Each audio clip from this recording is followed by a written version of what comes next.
Hello, my name is Jasmine Simpson, and today I will be presenting the topic of brain dysfunction and its relation to criminal behavior or activity.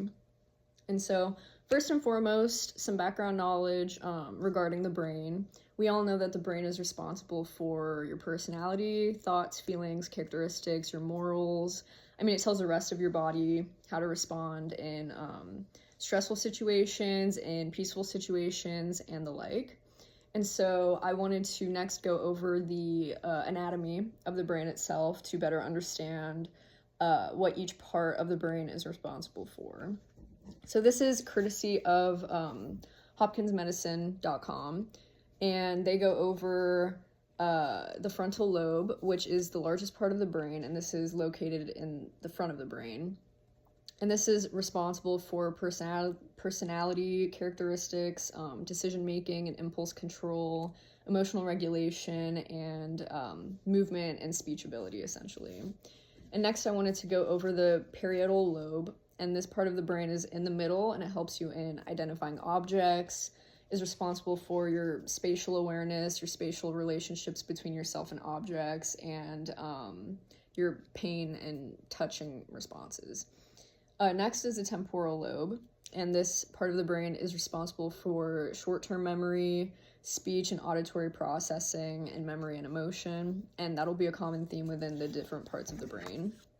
Next is the occipital lobe, and this part of the brain is responsible for your vision, your visual cues, how you see things, and you can imagine people with a damaged occipital lobe may especially with schizophrenia, may also experience visual hallucinations. And next up is the cerebellum, and this part of the brain is in the back of the head, and it is responsible for your balance and equilibrium, voluntary muscle movement, and there's new studies that are now showing that there might be a correlation between dysfunction of this part of the brain relating to emotion, addiction, autism, and even schizophrenia. And next is the amygdala. In the amygdala, we'll see dysfunction in this part of the brain can really account for somebody's ability to behave more violently or in a more criminal behavior. And so the amygdala regulates your emotion, essentially, your memory, your fight or flight responses. So you can imagine when there's a threatening situation, this part of your brain would be the most active in that moment, and it also relates to your fear responses. And then next is the hippocampus, and the hippocampus is responsible for your memory, your learning processes, navigation, spatial awareness again.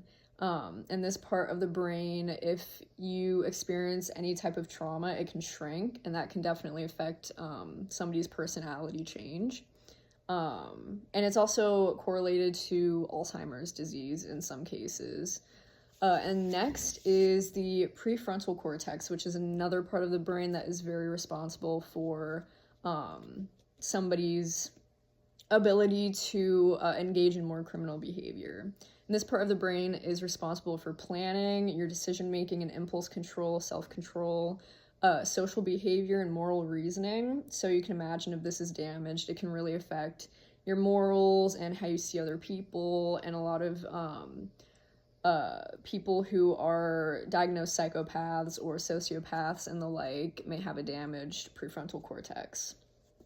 And next up, I wanted to go over brain dysfunction itself, which essentially kind of is an umbrella term to describe any damage caused to the brain. And so that could include physical injury, genetics can play a part in your brain makeup, neurodevelopmental disorders, substance abuse, so alcohol can affect your brain development, and prenatal exposure to toxins. So if your mother smoked a lot when, she was pregnant, that can definitely also affect, even your brain development, but when you're born, it can affect how your brain is essentially made up from.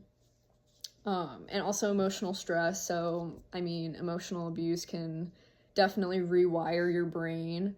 And we see this a lot with personality disorders as well.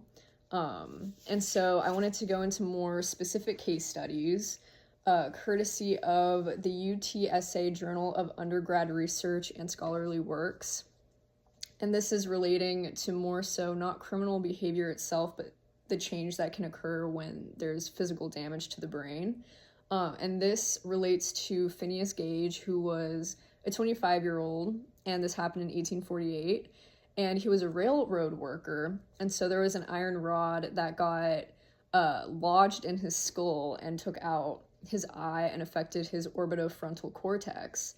And after this traumatic injury, a lot of his peers noticed a change in his personality, whereas before he was a very kind, considerate person. He then became more moody and disrespectful, essentially. And this also related to the limbic system and its correlation to emotional regulation and anger and rage responses. And then next, I wanted to go over Adrian Raine and his studies. This is courtesy of Pearson, and he conducted a lot of experiments relating to criminals and prisoners, inmates, and the like, and how their brain makeup may have affected their ability to commit these crimes. And so he conducted with his colleagues different PET scans of the brains of 22 murderers, and he found that there was a lower glucose uptake in the brain, and he also found similar findings in another study that he conducted with 41 murderers who were not guilty reason of insanity. And so essentially his findings were able to conclude that the decrease in metabolizing of glucose can affect somebody's ability to commit a crime. I mean, these were murderers, so this is also relating to the ability, once this part of the brain is damaged or the uptake in glucose is affected, it can affect your emotional regulation, impulsivity, immaturity, and the like. And then next I wanted to go over the amygdala. And so this is also courtesy of Pearson, and they stated that there was an 18% reduction in the amygdala itself. So that portion of the brain was shrunk compared to a control group, whereas these people might have had the normal size amygdala. And this was specifically found in psychopaths. And they were able to conduct studies in children as well and see that even kids as young as 3 years old, they could see that if this portion of the brain was shrunken, that, you know, they could almost predict a troubled life throughout their adulthood. And then next I wanted to give another example of a criminal and their brain makeup. And this is also courtesy of UTSA Journal Undergrad Research and Scholarly Works. And this relates to Christopher Simmons, who was charged with the death penalty after he had helped a friend rob, physically restrain, and murder a woman, essentially by throwing her off a bridge. And his defense team argued that because he was so young and his brain was underdeveloped, that this caused him to react in impulsive ways and exhibit criminal behavior.